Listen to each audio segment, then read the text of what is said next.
তত অবস্থায় দেখে ফেলার বিস্ময়কর ঘটনা। আসসালামু আলাইকুম ওয়া রাহমাতুল্লাহ। বন্ধুরা, আশা করি আপনারা সকলেই আল্লাহ তাআলার রহমতে অনেক ভালো আছেন। বন্ধুরা, আজকের এই ভিডিওটিতে আমরা মুহাম্মদ সাল্লাল্লাহু আলাইহি ওয়াসাল্লামের একজন সাহাবীর একটি হৃদয় বিদারক সত্য ঘটনা সম্পর্কে জানতে চলেছি, যা শুনে আপনার মন ও হৃদয় ছুঁয়ে যাবে ইনশাআল্লাহ। তাই চলুন ভিডিওটি শুরু করা যাক। আল্লাহর রাসূল সাল্লাল্লাহু আলাইহি ওয়াসাল্লামের একজন সাহাবা ছিলেন, তার নাম ছিল সালাবা। তার বয়স ছিল মাত্র 16 বছর। তিনি রাসূল সাল্লাল্লাহু আলাইহি ওয়াসাল্লামের জন্য বার্তাবাহক হিসেবে এখানে সেখানে ছোটাছুটি করে বেড়াতেন। একদিন তিনি মদিনার পথ ধরে চলছেন, এমন সময় একটা বাড়ির পাশ দিয়ে হেঁটে যাওয়ার সময় তার চোখ পড়ল দরজা খুলে থাকা এক ঘরের মধ্যে। ভিতরে গোসলখানায় একজন মহিলা গোসলরত অবস্থায় ছিলেন এবং বাতাসে সেখানকার পর্দা উঠে যাচ্ছিল। তাই সালাবার চোখ ওই মহিলার উপর গিয়ে পড়ল। সঙ্গে সঙ্গে উনি দৃষ্টি নামিয়ে নিলেন, কিন্তু সালামার মন এক গভীর অপরাধ বোধে ভরে গেল। প্রচন্ড দুঃখ তাকে আচ্ছাদিত করল। তার নিজেকে মুনাফিকের মতো লাগছিল। তিনি ভাবলেন, কিভাবে আমি রাসূল সাল্লাল্লাহু আলাইহি ওয়াসাল্লামের একজন সাহাবী হয়ে এতটা অপ্রীতিকর কাজ করতে পারি? কিভাবে মানুষের গোপনীয়তাকে নষ্ট করতে পারি? যে আমি কিনা রাসূল সাল্লাল্লাহু আলাইহি ওয়াসাল্লামের বার্তাবাহক হিসেবে কাজ করি, কেমন করে এই ভীষণ আপত্তিজনক আচরণ তার পক্ষে সম্ভব? তার মন আল্লাহর ভয়ে কাতর হয়ে গেল। তিনি ভাবলেন, না জানি আল্লাহ সুবহানাহু ওয়া তাআলা আমার এই আচরণের কথা রাসূল সাল্লাল্লাহু আলাইহি ওয়াসাল্লামের কাছে প্রকাশ করে দেয়। তিনি ভয়ে রাসূল সাল্লাল্লাহু আলাইহি ওয়াসাল্লামের মুখোমুখি হওয়ার লজ্জায় তিনি তৎক্ষণাৎ ওই স্থান থেকে পালিয়ে গেলেন। এভাবে অনেক দিন চলে গেল। রাসূল সাল্লাল্লাহু আলাইহি ওয়াসাল্লাম অন্যান্য সাহাবীদেরকে সালাবার কথা জিজ্ঞাসা করতেই থাকলেন, কিন্তু সবাই জানালো কেউই সালাবাকে দেখেনি। এদিকে রাসূল সাল্লাল্লাহু আলাইহি ওয়াসাল্লামের দুশ্চিন্তা ক্রমেই বাড়ছিল। তিনি ওমর রাদিয়াল্লাহু আনহু, সালমান ফারিসি সহ আরো কিছু সাহাবাদেরকে পাঠালেন সালাবার খোঁজ আনার জন্য। মদিনা তন্ন তন্ন করে খুঁজেও সালাবার দেখা মিলল না। পরে মদিনার একেবারে সীমান্ত একটা স্থানে, মক্কা ও মদিনার মধ্যবর্তী অবস্থিত পর্বতময় একটা জায়গায় পৌঁছে কিছু বেদুইনের সাথে তাদের দেখা হলো। সেখানে এসে তারা সালাবার সম্পর্কে খোঁজ খবর নিতে শুরু করলেন। বললেন, তোমরা কি এতটা লম্বা তরুণ কম বয়সী একটি ছেলেকে এদিক দিয়ে আসতে দেখেছ? বেদুইনগুলো মেষ চড়াচ্ছিল। তারা জবাব দিল, সে খবর তারা জানে না। তবে তারা জিজ্ঞাসা করল, তোমরা কি ক্রোধনরত বালকের সন্ধানে এসেছ? এ কথা শুনে সাহাবীরা আগ্রহী হয়ে উঠলেন এবং তার বর্ণনা জানতে চাইলেন। ওরা উত্তরে বলল, আমরা প্রতিদিন দেখি মাগরিবের সময় এখানে একটা ছেলে আসে। সে দেখতে এতটা লম্বা, কিন্তু খুবই দুর্বল। সে শুধুই কাঁদতে থাকে। আমরা তাকে খাওয়ানোর জন্য এক বাটি দুধ দেই। সে দুধের বাটিতে চুমুক দেওয়ার সময় তার চোখের পানি টপ টপ করে পড়ে মিশে যায় দুধের সাথে, কিন্তু সেদিকে তার হুঁশ থাকে না। তারা জানালো, 40 দিন যাবৎ ছেলেটা এখানেই আছে। একটা পর্বতের গুহার মধ্যে সে থাকে। দিনে একবারই সে নেমে আসে কাঁদতে কাঁদতে, আর কাঁদতে কাঁদতে আল্লাহর কাছে সর্বদা ক্ষমা প্রার্থনা করতে করতে উপরে চলে যায়। সাহাবারা বর্ণনা শুনে বুঝলেন এটা সালাবা ছাড়া আর কেউ নয়। তবে তারা উপরে গিয়ে ভরকে দিতে চাচ্ছিলেন না, এজন্য নিচে থেকে অপেক্ষা করতে লাগলেন।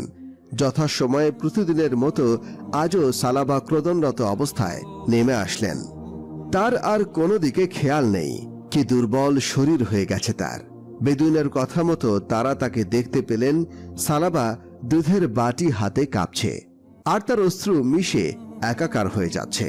তার চেহারায় গভীর বিষাদের চিহ্ন স্পষ্টভাবে প্রকাশ পাচ্ছে। সাহাবারা তাকে বললেন, আমাদের সাথে ফিরে চলো, কিন্তু সালাবা যেতে রাজি হচ্ছিল না। তিনি বারবার সাহাবাদের জিজ্ঞাসা করছিলেন, আল্লাহ কি আমার মুনাফিকি বিষয়ে কোনো সূরা নাজিল করেছেন বা কোনো আয়াত? সাহাবারা উত্তরে বললেন, না, আমাদের জানা মতে এমন কোনো আয়াত নাজিল হয়নি। ওমর রাদিয়াল্লাহু আনহু বললেন, রাসূল সাল্লাল্লাহু আলাইহি ওয়াসাল্লাম আমাদেরকে তোমাকে সাথে নিয়ে যাওয়ার জন্য পাঠিয়েছেন। তুমি যদি এখন যেতে রাজি না হও, তাহলে তোমাকে আমরা জোর করে ধরে নিয়ে যাব। রাসূল সাল্লাল্লাহু আলাইহি ওয়াসাল্লামের কথা অমান্য করবে এমন কোনো সাহাবী এখানে ছিল না, কিন্তু সালাবা এতটাই লজ্জিত ছিলেন যে ফিরে যেতে চাচ্ছিলেন না।